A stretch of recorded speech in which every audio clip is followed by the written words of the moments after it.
Hi viewers, welcome to Amma Videos. Kumari J. Kusma 997.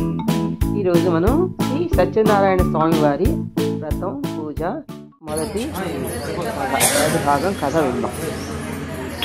ఒకటే కరుపు సత్యోదాతామి నమో నమః భవే భవే నాది భవే భవస్వాం భవో భవాయ నమః సంతత శ్రీరస్తు సమస్త సన్మంగళాని భవంతు నిత్య శ్రీరస్తు నిత్య మంగళాని భవంతు. ఒక చుక్క తీర్థం వేసి ఆదిపాత్రుడు ఇవ్వండి. 5 కథలకి 5 మంత్రాలు. ఏడుకొండలవాడ వెంకటరమణ గోవింద. అథ ద్వితీయోధ్యాయః. అన్ని పుష్పాక్షతలు కలిపి తీసుకోండి. కూడా ఆ బ్రాహ్మణుడు ఆ విధముగా దుఃఖమైన కష్టములు అనుభవించడం చూసి తాను ఒక వృద్ధ బ్రాహ్మణ రూపం పొందిన వాడై ఆ వీర బ్రాహ్మణుడికి ఎదురుగా పోయి, ఓజీ బ్రాహ్మణుడా, నీవు వేద విధుండు వయ్యుండి ఇట్లు దరిద్రమును అనుభవించు తిరుగుచున్నావేమి అని అడిగాను. ఓ ప్రభు, నేను మిక్కిలి దరిద్రుడను, భిక్షాణచే జీవించున్నాను, చాలా కష్టములు పడుచున్నాను, నా దరిద్రము పోవడానికి ఏదైనా ఉపాయము చెప్పమని ఆ బ్రాహ్మణుని అడిగాను. బ్రాహ్మణుడా, శ్రీ సత్యనారాయణ స్వామి శ్రీహరి అవతారమై ఉన్నారు. ఆ సత్యదేవుని సేవించడం నీ కష్టములెల్లా తొలగిపోవును. సత్యనారాయణ వ్రతమును ఆచరింపము అని ఆ విధముగా చెప్పి బ్రాహ్మణుడు ఆ వ్రతము ఆచరించు విధానము కూడా చెప్పి అక్కడే అదృశ్యమయ్యారు. అది వినిన బ్రాహ్మణుడు ఆ వృద్ధ బ్రాహ్మణుడు చెప్పిన సత్యనారాయణ వ్రతములు రేపు చేసదాని తన మనస్సులో సంకల్పించుకున్న వాడై ఆ రాత్రి ఉత్సాహం వలన నిద్ర రాకపోగా ఎట్లో కాలము గడిపి మరునాడు ప్రాతకాలములు లేచి నిత్యకృత్యములను నెరవేర్చుకున్న వాడి ఆ రోజు తప్పక సత్యనారాయణ వ్రతమును చేయుదని తన మనస్సును మరలా సంకల్పించుకుని భిక్షాటనకు బయలుదేరను. ఆ దినమున ఆ బ్రాహ్మణుడికి చాలా ద్రవ్యం లభించింది. దానితో అతడు బ్రాహ్మణులను బంధువులను పిలుచుకుని భక్తి శ్రద్ధలతో సత్యనారాయణ వ్రతమును ఆచరించను. ఆ వ్రతం యొక్క ప్రభావం వలన ఆ బ్రాహ్మణుడు సకల దుఃఖములు తొలగిపోగా సకల సంపదలు పొందిన వారి చాలా సంతోషించను. అది మొదలు బ్రాహ్మణుడు ప్రతి మాసమును విడవగా సత్యనారాయణ వ్రతమును భక్తి శ్రద్ధలతో ఆచరించను. ఈ విధముగా ప్రతి మాసము సత్యనారాయణ వ్రతము చేయుచుండడం వలన బ్రాహ్మణుడు మహదైశ్వర్యవంతుడుగాక సకల పాపముల నుండి విముక్తి పొందిన వాడి అంతిమ మోక్షమును పొందిన వాడు. ఈ వ్రతమును ఆచరించిన వారు ఆ బ్రాహ్మణుడి వలనే సకల దుఃఖముల నుండి విముక్తి పొందిన వారి సుఖముగా నుందురు. ఓ ములారా, ఆ విధముగా శ్రీహరి నారదునకు చెప్పినటువంటి ఈ వ్రతమును మీకు తెలియదని అని సూతుల వారు చెప్పిరి.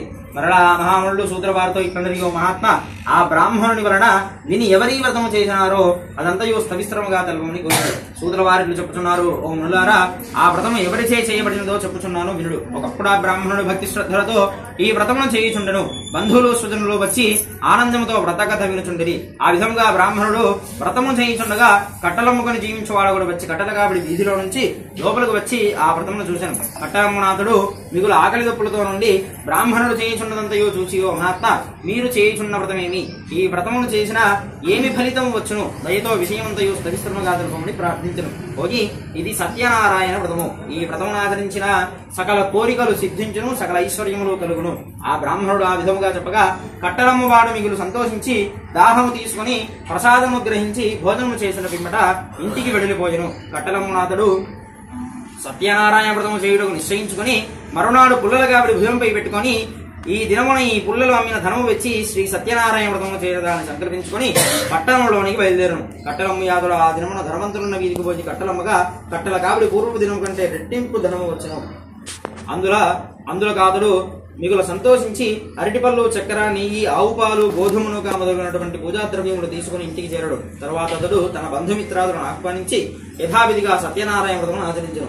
ఆ వ్రత ప్రభావం వలన అతడు ధనమును, పుత్రులను, పుత్రికలను సంతోషమును పొంది జీవితాంతం వరకు సకల సుఖములు అనుభవించి అంతిమ స్వర్గలోకమును పొందినవాడు. ఇది రేవాఖాండే ద్వితీయోధ్యాయః. జై బోల్ రమాదేవి వీర వెంకట సత్యనారాయణ స్వామి భగవానికి చెప్పడం అక్కడ వేసే అమ్మ మధ్యలో ఎవరు మాట్లాడకూడదు. ఈ కథ అంటే మీరు వినడానికి చెప్పట్లేదు. ఇక్కడ మనం షోడశోపచారాలతో పాటు 64 ఉపచారాలు ఉంటాయి. అందులో మనం స్వామికి కథాశ్రవణం కూడా ఒక ఉపచారంగా భావించి మనం ఇలాంటి వ్రత కథలు చేస్తూ ఉంటాం. మీరు మధ్యలో మాట్లాడారనుకోండి, ఇతిహాసంలో మీరు మాట్లాడినవి కూడా వస్తాయి. అంటే అవి కూడా భగవంతుడికి సమర్పించినట్టుగా అవుతుందన్నమాట. అంచేత మీరు ఎవరు మాట్లాడకండి. మాట్లాడే వాళ్ళు ఉంటే చూడగలుగుకోండి.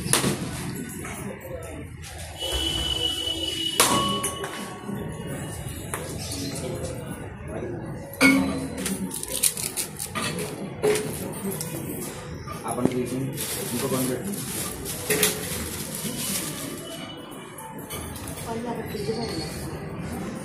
प्रोक्ष्या प्रदिक्ष्या सत्यं दत्तेन प्रतिञ्जामि स्वाहा समानाय स्वाहा ब्रह्मणे नमः मध्ये मध्ये वाणीं समर्पयामि अमृताभिधानमसि उत्तरावोदनं समर्पयामि हस्तप्रक्षालनं पादप्रक्षालनं मुखप्रक्षालनं समर्पयामि नक्षत्रवेण्डी ताम्बूलार्थम् अक्षतां समर्पयामि मङ्गल नीराजनदीपं दर्शयामि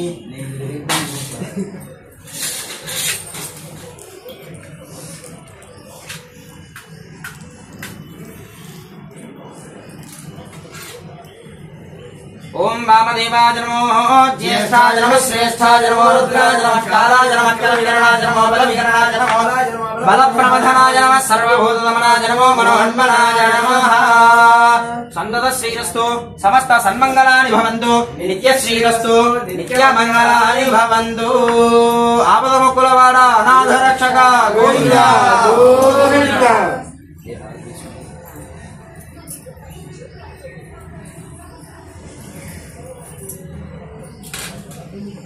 तृतीयोऽध्यायः पुनरग्रे प्रवक्ष्यामि शृणुध्वं मुनिसत्तमाः पुराचोल्को मुखो नाम नृपश्चासीन् महापतिः ఓ మునిశ్రేష్ఠులారా ఇంకొక కథ చెప్పదను వినుడు. పూర్వము ఉల్కాముఖుడు అను ఒక రాజు గలడు. అతడు ఇంద్రియములను జయించిన వాడు సత్యవంతుడు. అతడు ప్రతిదినము దేవాలయంలో పోవచ్చు బ్రాహ్మణులకు విశేష ధనమిచ్చి సంతోషిస్తున్నాడు. అతని భార్య చాలా సౌందర్యవతి, మంచి గుణము కలది కూడా. ఆ దంపతులు ఒకనాడు భద్రశీలా నదీ తీరమున సత్యనారాయణ వ్రతము ఆచరించే. ఆ రాజు ఇట్లు వ్రతము చేయుచుండగా సాధువను ఒక వైశ్యుడు అనంతమైన ధనముతో పడవను నింపుకొని వ్యాపారమునకై ఆ మార్గమును పోవచ్చు రాజు చేయుచున్న వ్రతమును చూసి తన పడవను ఒడ్డుకు పట్టించి రాజు ఎద్దకు పోయి ఇట్లు అడిగాను, ఓ రాజా, నీవిప్పుడు చేయుచున్న వ్రతము స్థవిస్తరముగా నాకు తెలుపగోరుచున్నాను, దయతో నాకు చెప్పుము అని కోరెను. వైశ్యుడు అట్లు అడగగా రాజు ఇట్లు చెప్పను, ఓజీ, పుత్రుడను పొందుటకై మేము సత్యనారాయణ వ్రతమును చేయుచున్నాము అని చెప్పి ఆ వ్రతమాచరించు విధానం కూడా తెలిపాను. వైశ్యుడు రాజు చెప్పినదంతయో విని, ఓ రాజా, నాకును సంతానం లేదు కనుక నేను ఈ వ్రతమును ఆచరించి సంతానవంతుడనవుతానని పలికెను. పిదప వైశ్యుడు తన వ్యాపారం పూర్తి చేసుకుని తిరిగి తన స్వగ్రామం చేరుకున్న వాడై సత్యనారాయణ వ్రత ప్రభావం తన భార్య అయిన లీలావతికి చెప్పి, ఆమె వినుచుండగా నాకు సంతానం కలిగినచో ఈ వ్రతమును తప్పక ఆచరించదను అని ప్రతిజ్ఞ చేశాను. ఒక దినమున లీలావతి ధర్మవరాయని భర్తతో సుభగించి గర్భవతికి 10వ మాసమున కుమార్తెను గనును. ఆ వైశ్య దంపతులు తమ కుమార్తెకు కళావతి అని పేరు పెట్టింది. అల్లారు ముద్దుగా పెంచుచుండివి. ఆ కళావతి శుక్లపక్ష చంద్రుని వలె దినదిన ప్రవర్ధమానంగా ఎదుగుచుండును. అప్పుడు లీలావతి భర్తను చూచి, నాథా, మనకు సంతానము కలిగినచో సత్యనారాయణ వ్రతమును చేసేదనని ప్రతిజ్ఞ చేసేది కదా, మనకు సంతానం కలిగినది కనుక వ్రతమును చేయుడు అని చెప్పాను. అందులో అతడు అమ్మాజీ వివాహకారంలో వ్రతమును చేసేదా అని అప్పటికి ఆమెకు సమాధానం చెప్పి వ్యాపారములకై పట్టణంలోనికి బయలుదేరాను. తర్వాత కొంతకాలమునకు కళావతికి యుక్త వయస్సు వచ్చుడు చూచి ఒక దూతను పిలిచి, నీవు పోయి అమ్మాయికి తగిన వరుని వెతికి చూసి తీసుకురమ్ము అని చెప్పి పంపెను. సాధువుల వైశ్యుడు అట్లు చెప్పగా ఆ దూత వెంటనే కాంచన నగరంకు పోయి యోగ్యుడైన ఒక వైశ్యకుమారుని చూచి తీసుకువచ్చను. అతడు అన్ని విధములుగా తన కుమార్తెకు తగిన వాడు కూడా చూచి సాధువన వైశ్యుడు వైశ్యకుమారునికి తన కుమార్తె అయిన కళావతినిచ్చి మహావైభవం పెళ్లి జరిపించాడు. ఆ ఆనందంలో వైశ్యుడు సత్యనారాయణ స్వామి వ్రతాన్ని గురించి మర్చిపోయాడు. అంతటా సత్యనారాయణ స్వామికి ఆ వైశ్యుడిపై కోపం వచ్చింది. వ్యాపారంలో ఆరితేరిన ఆ వైశ్యుడు తన అల్లుడితో కలిసి వ్యాపార నిమిత్తం బయలుదేరి సముద్ర తీరంలో ఉన్న రత్నసానుపురానికి చేరుకున్నాడు. రత్నసానుపురాన్ని చంద్రకేత అనే మహారాజు పరిపాలిస్తూ ఉండేవాడు ఆ రోజుల్లో. సాధువు తన వ్రతం చేయకపోవడం చూసిన శ్రీ సత్యనారాయణ స్వామి కోపంతో ఆ వైశ్యుడికి కఠిన దుఃఖం కలుగుగా కాని శపించాడు. ఆ రాత్రే కొందరు దొంగలు రాజుగారి ధనాగారం నుంచి కొంత ధనాన్ని అపహరించి ఆ వర్తకులు ఉన్న చోటుకి చేరుకున్నారు. రాజభటులు ఆ దొంగలను పట్టుకోవటానికి నలుమూలలా వెతుకుతూ తన దగ్గరికి వస్తున్నట్లు చూసిన దొంగలు ఆ ధనాన్ని ఆ వర్తకుల దగ్గరే వదిలి పారిపోయారు. రాజభటులు ధనాన్ని అక్కడ ఉంచడం చూసి ఆ వయసులే దొంగలని నిశ్చయించుకుని వారిని బంధించి రాజు దగ్గరికి తీసుకువెళ్లారు. భటులు రాజును చూసి, ప్రభు, ధనంతో పాటు దొంగలను కూడా పట్టుకుని తీసుకుని వచ్చాము, విచారించి తగిన శిక్షణ విధించండి అని తెలిపారు. రాజు ఎటువంటి విచారణ చేయకుండానే వారిని తీసుకువెళ్లి కారాగారంలో బంధించండి అని ఆజ్ఞాపించాడు. భటులు రాజుగారి ఆజ్ఞ ప్రకారం వైశ్యులను తీసుకుని వెళ్లి కారాగారంలో బంధించారు. ఆ వైశ్యుడు ఎంత మొత్తుకున్నా సత్యదేవుడి మాయ చేత వారెవ్వరూ పట్టించుకోలేదు. దీంతో పాటు చంద్రకేతు మహారాజు వర్తకుల పడవల్లో ఉన్న ధనాన్ని తన ధనాగారానికి తరలించాడు. సత్యదేవుడి శాపం వలన సాధువు ఇంట్లో ఉన్న ధనధాన్యాలు అన్నీ దొంగలు పడి దోచుకుపోయారు. సాధువు భార్య రోగగ్రస్తురాలైంది. తినడానికి తిండి లేక ఇంటింటికి తిరిగి భిక్ష ఎత్తుకుని బతకడం మొదలెట్టింది. కళావతి కూడా ఆకలి బాధతో భిక్షం ఎత్తుకోవడం మొదలెట్టింది. అలా తిరుగుతూ ఒకరోజు బ్రాహ్మణుడింటికి చేరుకుంది. కళావతి అక్కడ బ్రాహ్మణుడింట్లో శ్రీ సత్యనారాయణ స్వామి వ్రతం చేస్తుంటే చూసింది. కథ అంతా విని కరుణించి కాపాడు అని స్వామిని మనస్ఫూర్తిగా వేడుకుంది. ప్రసాదాన్ని కూడా స్వీకరించి బాగా పొద్దుపోయిన తర్వాత ఇల్లు చేరుకుంది. ఆలస్యంగా వచ్చిన కూతురి చూసి లీలావతి ప్రేమగా ఇలా అడిగింది. అమ్మాయి, ఇంత రాత్రి వరకు ఎక్కడున్నావు? నీ మనసులో ఏముంది చెప్పు అని అడిగింది. దానికి కళావతి, అమ్మా, నేను ఒక బ్రాహ్మణుని ఇంట్లో సత్యనారాయణ వ్రతం జరుగుతూ ఉండగా చూస్తూ ఉండిపోయాను. ఆ వ్రతం కోరిన కోరికలు తీరుస్తుందట కదా అంది. అప్పుడు లీలావతి కళావతి చెప్పిన మాటలు విని వ్రతం చేయాలని సంకల్పించుకుంది. లీలావతి బంధుమిత్రులతో కలిసి అత్యంత భక్తి శ్రద్ధలతో శ్రీ సత్యనారాయణ స్వామి వ్రతం చేసి, స్వామి, మా అపరాధాన్ని మన్నించండి, మమ్మల్ని క్షమించి నా భర్త అల్లుడు సుఖంగా ఇల్లు చేరుకునేటట్టుగా దీవించండి అని ప్రార్థించింది.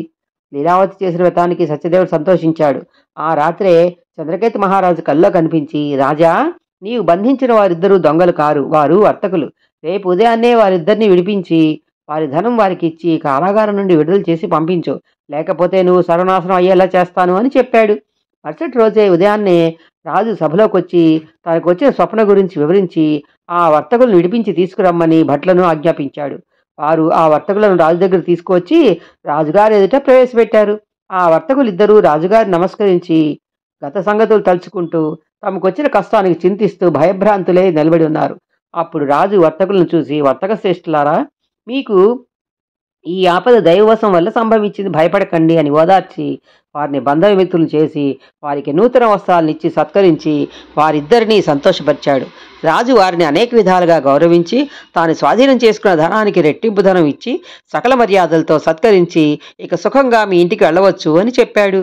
వర్తకులు పరమానంద భర్తులై రాజును అనేక విధాలుగా కొనియాడి సెలవు తీసుకుని తమ నివాసానికి తిరుగు ప్రయాణమయ్యారు. ఇది 3వ అధ్యాయం సంపూర్ణం. ఓం శ్రీ సత్యనారాయణ స్వామియే నమః. నమో నమః, నమో నమః, నమో నమః. విన్నారు కదా శ్రీ సత్యనారాయణ స్వామి వ్రత కథలు. మరి ఈ వీడియో కనుక మీకు నచ్చినట్లయితే లైక్ చేయండి, షేర్ చేయండి, కామెంట్ పెట్టండి. కొత్తగా చూస్తున్న వాళ్ళు మాత్రం సబ్స్క్రైబ్ చేసుకోవడం మర్చిపోకండి. చూస్తూనే ఉండండి వీడియోస్. కుసుమ కుమారి Z కుసుమ 997.